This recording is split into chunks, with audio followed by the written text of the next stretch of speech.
السلام عليكم ورحمة الله وبركاته. ازيكم عاملين ايه؟ يا رب دايما تكونوا بخير وفي احسن صحة وفي احسن حال. يوم جديد وفيديو جديد هعمل ان شاء الله النهاردة احلى واجمل نوجة بالفول السوداني، بجد خطيرة مع احلى مطة. يلا مع بعض نشوف الوصفة الحلوة دي هنعملها ازاي. وما تنسوش تحطوا اللايك وتشتركوا في قناتي وتفعلوا زر الجرس عشان يوصلكم مني كل جديد. والمقادير معانا: كوباية من السكر، نص كوباية من عسل الجلوكوز، نص كوباية مية، رشة ملح، فانيليا، 2 بياض بيض، وكوباية من فول السوداني. اي مكسرات بقى تحبيها، عايزاها سادة مفيش اي مشكلة. يلا بينا على الطريقة. هنعمل اول حاجة الشربات. نحط السكر والمية والعسل والجلوكوز بمعلقة كده مبلولة،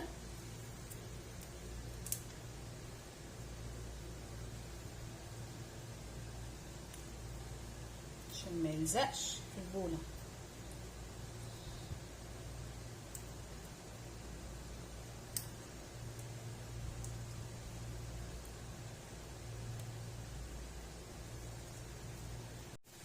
وهقلبهم ونرفعهم على النار.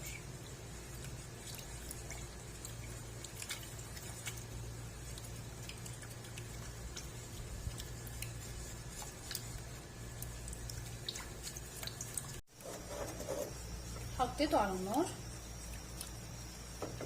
ندوب العسل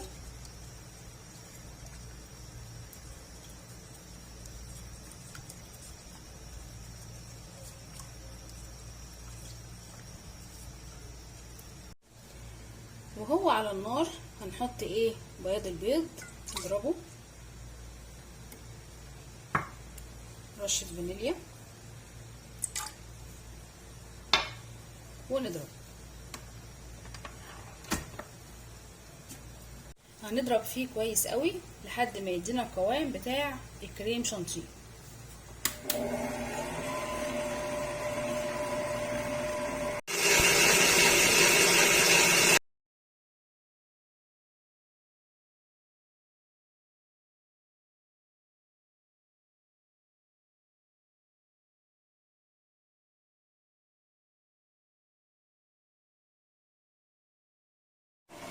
هحط دلوقتي رشة الملح واقلب. هو خلاص كده اصلا.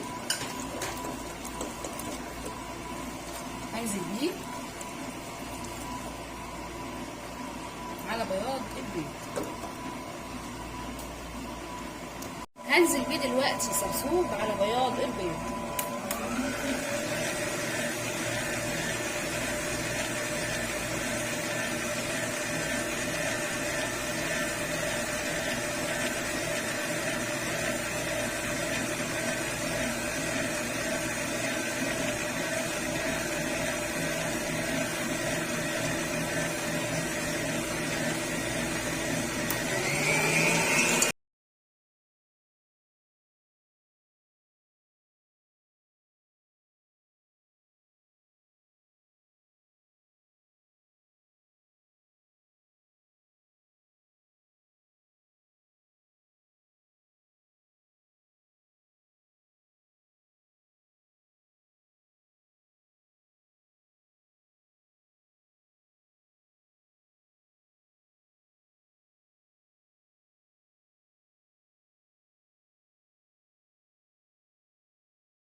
هسيبه 12 دقيقة وكده خلاص. هنحط شوية سوداني،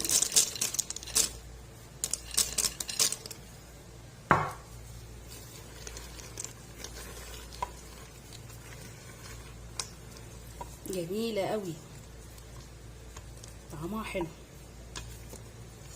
انا اول مرة اعملها معاكم بصراحة، ما تخيلتش تطلع بالجمال ده. هنحطها بقى في القالب مدهون زيت، يكون تحتيه ستريتش كده، كيس ستريتش، وخلاص كده اهو. نحط شويه سوداني بالشكل ده على الكيس اللي مدهون زيت. يو بسم الله الرحمن الرحيم. نجيب بقى المعلقه وهي مدهونه بالزيت كده، نفرد قوام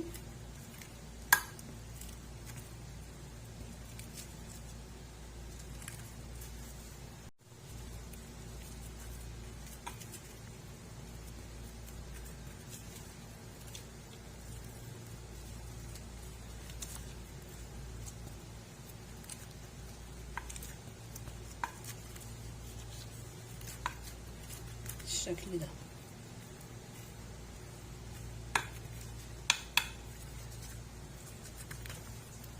وعلى وشها كمان فول سوداني.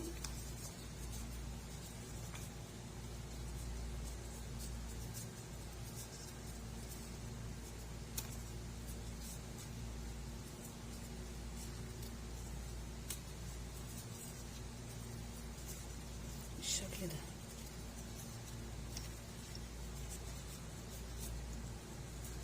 سهلة مفيهاش اي حاجة خالص، اهم حاجة تكون كل حاجة سخنة. وندهن الزيت في المعلقة دايما عشان ما تلزقش منك. وندهن بقى الوش كده زيت عشان نغطيها بالكيس. شفتوا سهلة ازاي؟ مفيهاش اي حاجة خالص. نسيبها بقى 5-6 ساعات كده في التلاجة، وبعدين ايه نقطعها.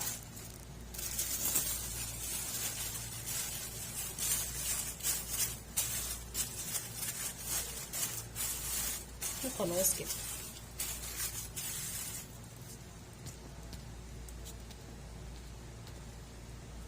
ودلوقتي خلاص طلعتها من التلاجة بالشكل ده. هي لسه برضه طريه شويه، انا ايه مستعجله عليها شويه، بس عادي سيبوها 10-12 ساعه زي ما انتوا عايزين. بقى الفليف ده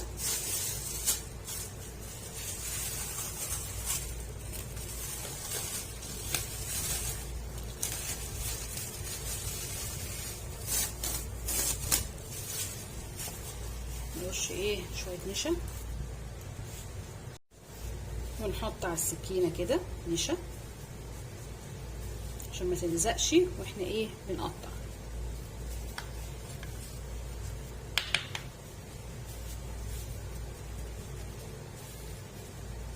وعلى الاطراف بالشكل ده.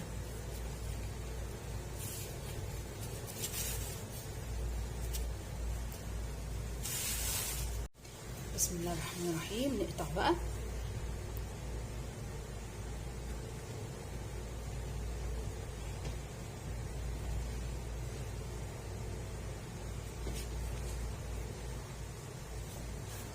الشكل ده شايفين؟ جميلة جدا.